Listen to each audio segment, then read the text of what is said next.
Iran's political leadership and the decisions they make can often seem confusing to outside observers. The country has massive potential to be one of the most powerful and prosperous economies on the planet, and yet it seems to consistently make decisions that are not in the best interest of its people, its allies, its economy, or even its own leaders. But these decisions are the output of institutions and systems that are very different from those in the countries that most of you are watching from, and understanding what those institutions are and where they sit in the hierarchy of Iranian leadership can help to make some sense of those decisions, even if they wouldn't completely rationalise them. First and foremost, Iran is a theocracy. Its political power and the will to rule comes from its leadership's ability to interpret the word of God rather than represent the will of the people.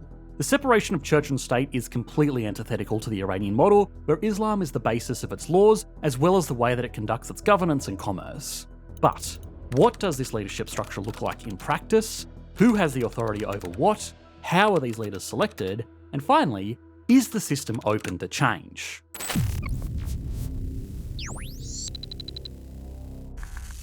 So, at the very top of the hierarchy in Iran is the supreme leader, who is the commander-in-chief of the armed forces, the head of the judiciary and state organisations, and has final say on foreign policy, war, and even elections. Currently, that position has been held by Ayatollah Ali Khamenei since 1989 after he succeeded the first supreme leader of the Islamic Republic of Iran.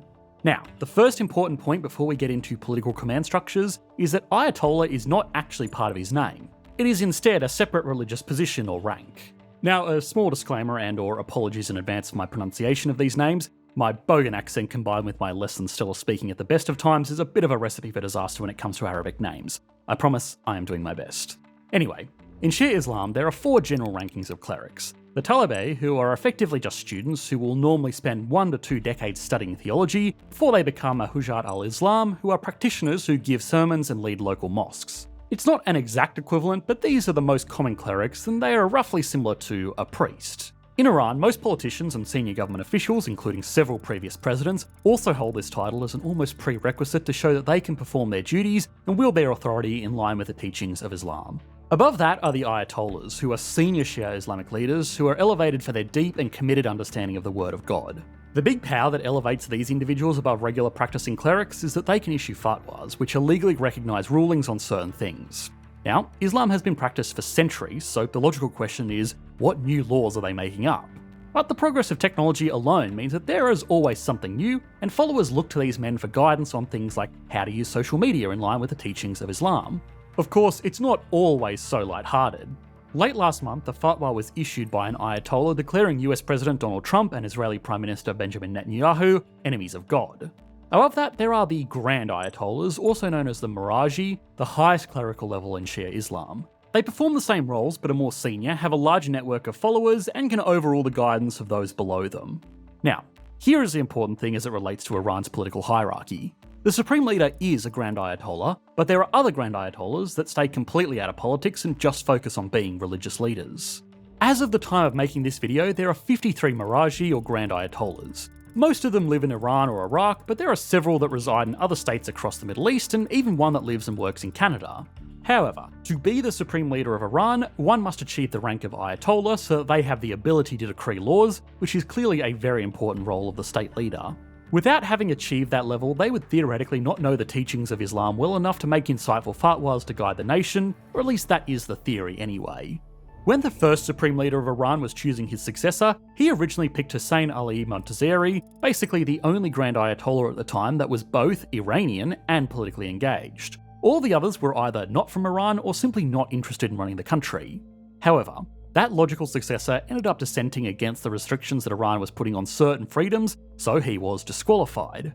But since that meant the country was out of Grand Ayatollahs to pick from, the constitution was relaxed a little bit so that the Supreme Leader could be a current Grand Ayatollah or someone who was destined to become one. That relaxation of laws let the Supreme Leader appoint the then president to be his successor, someone who aligned more with his vision. Now, if you are confused about the difference between the president and the Supreme Leader, don't worry, we will get to that. The tragic irony of Hussein Ali Montazeri's dissenting stance against the then ruler is that the supreme ruler he was speaking out against died just 3 months later.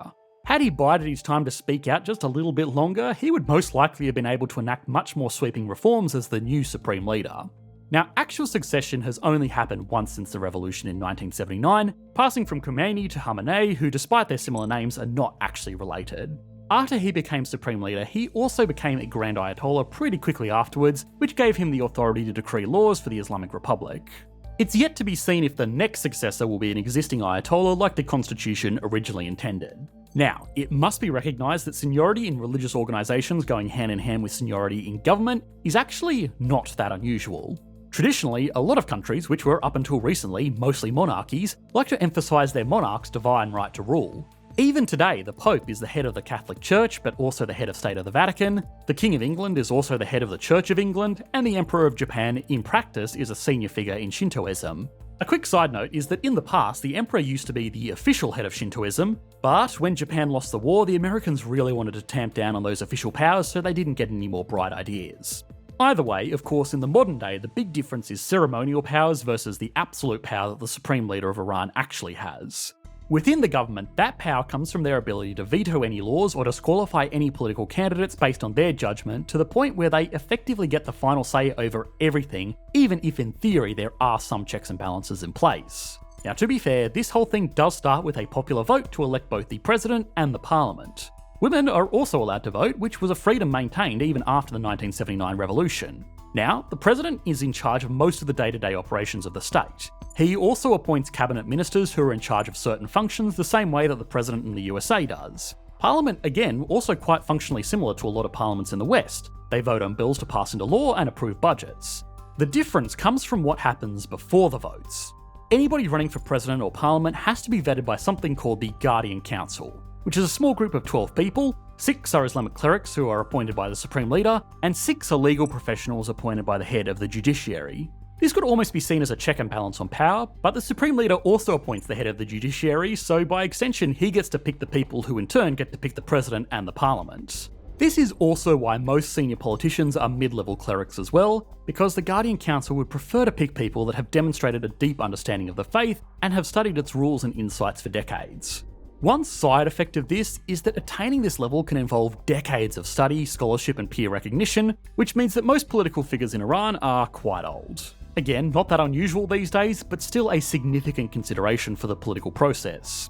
Anyway, what this system does is allow most of the daily functions of the state to be handled by elected leaders and their appointees, while still giving absolute power to the Supreme Leader, who can come down and veto anything they are doing at any time. If the elected officials refuse, they can just be removed, so most people toe the line. However, it is worth noting that the Supreme Leader is not invincible. On top of the President and the Parliament, voters get to elect something called the Assembly of Experts. If the Supreme Leader of Iran is like the CEO of the country, these guys are like the Board of Directors. Day to day, they don't get to do much, but they do get to appoint a new Supreme Leader if the current one dies, resigns, or if they decide to oust him. Now, this has never happened, even though they technically can, because again, who gets to run for the Assembly of Experts is vetted by the Guardian Council. There are only 88 seats in the Assembly of Experts, and typically hundreds of candidates register. In 2016, there were 801 people registered to run for the 88 seats, but all apart from 166 were disqualified before the election by the Guardian Council. Now, that process is very opaque, but generally people are eliminated if they are not recognised as an Islamic jurist, if they have demonstrated political disloyalty to the system, or if they have been outwardly critical of the current Supreme Leader. So yeah, the people got to vote on the 166 that were left over, and realistically none of that handpicked group were going to put any real pressure on leadership. Now finally, in a system that is refreshingly simple, the military and state media report directly to the Supreme Leader. So too do the bonyads, which are kind of like state-owned enterprises. They operate sort of like private companies, but are not run for profit. They don't pay taxes, and they are not answerable to regulators. Naturally, these organisations have a lot of power over regular private enterprises, which is why they control a huge portion of Iran's economy, some estimates putting it as high as 50%. Now, we've already made an entire video about this back on EE, so as always, we don't want to repeat too much here, but so far as a political tool, these are surprisingly powerful because they provide a lot of employment and perform a lot of functions. People just looking for a job in some of the nation's largest employers would be encouraged to stay in line, if nothing else than career progression. Now, we've made a similar video on the technicalities and practicalities of China's political power hierarchy, so if you found this one interesting, you should be able to click to that on your screen now. Thanks for watching, mate. Bye.